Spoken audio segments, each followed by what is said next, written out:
Hey there, I want to welcome you to the 13 Steps to Riches series. This video is going to be the start of a brand new in-depth playlist series in which we'll dive into one of the biggest successful books of all time in the personal development space that has made the biggest impact to me personally and to millions of people around the world. And that very book I'm talking about is called Think and Grow Rich by Napoleon Hill. Here's some intriguing facts about it.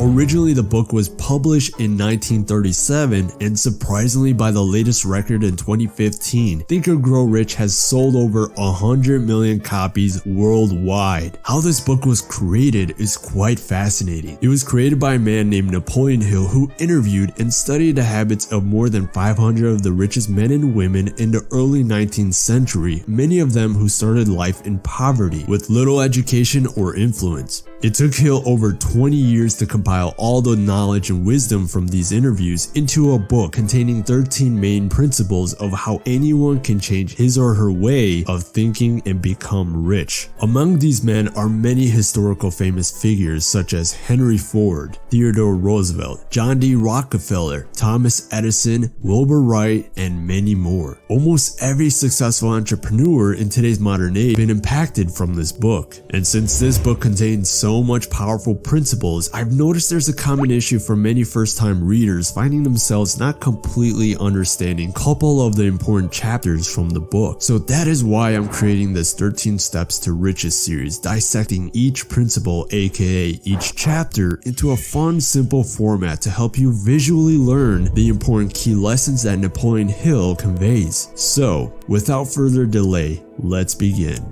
Before we dive into first steps to riches, which will be in the next video, Hill demonstrates the power of thoughts and how it has the power to shape your life. And in this chapter, it sets itself as the foundation of the book. One of the greatest strengths of this book that I've always appreciated was how Hill used real life stories with the lessons. Let's take a look how the power of thought comes into play.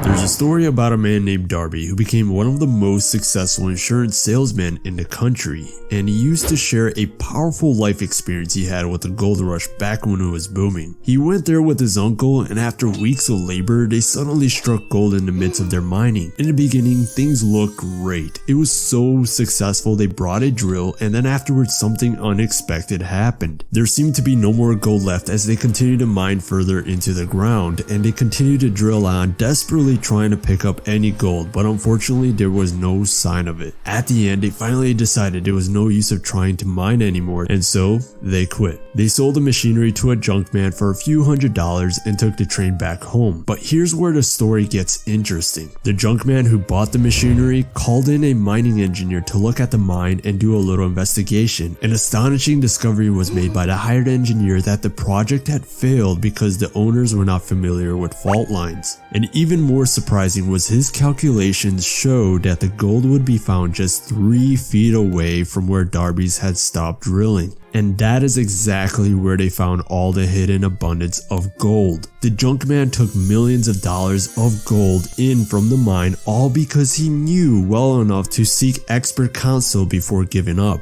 Now, let's observe what happened from this story. Napoleon Hill points out that Darby and his uncle thought there was no gold left, so they thought there was no use to continue on and gave up. On the other hand, the junk man thought about not giving up on the abandoned project, went the extra miles, and at the end reaped success. Hill demonstrates success comes to those who are success conscious. One of the common causes of failure is the habit of quitting when one is overtaken by temporary defeat. In fact, one of the main weaknesses of mankind is the average person's familiarity to the word impossible. To add to this lesson, the 21st century revised version of Think and Grow Rich provides a modern example about Steven Spielberg, one of the all-time greatest motion pictures directors. There's a funny story in the movie industry how Steven actually broke into Universal Studio. Before he was famous or anything, Steven took a Universal Studios tour, which enables visitors to take a good look inside at the movie business. Steven somehow snuck off from the tour group and hid until the tour ended. When he left, left, at the end of the day, he said a few friendly words to the gate guard. Afterwards, day after day, he went back into the studio for 3 months. He walked past the guards, they waved at him, and he waved back. What's funny is he always wore a suit and carried a briefcase, letting the guards assume he was one of the students with a summer job in the studio. He got to the point of becoming friends with the directors, writers, and editors. He even got to become friends with the head of the production of Universal Studios' television arm, and one day he got to show the director his college film project, which impressed him so much that he placed Steven under contract with the studio. Over the next few years, Steven directed several movies, including the popular Indiana Jones series, Jaws, and later directed Jurassic Park, which became a hit at the time as one of the most successful movies in history. And what we just saw with Steven Spielberg becoming a movie director dominated his thoughts so much that he went beyond what others would do,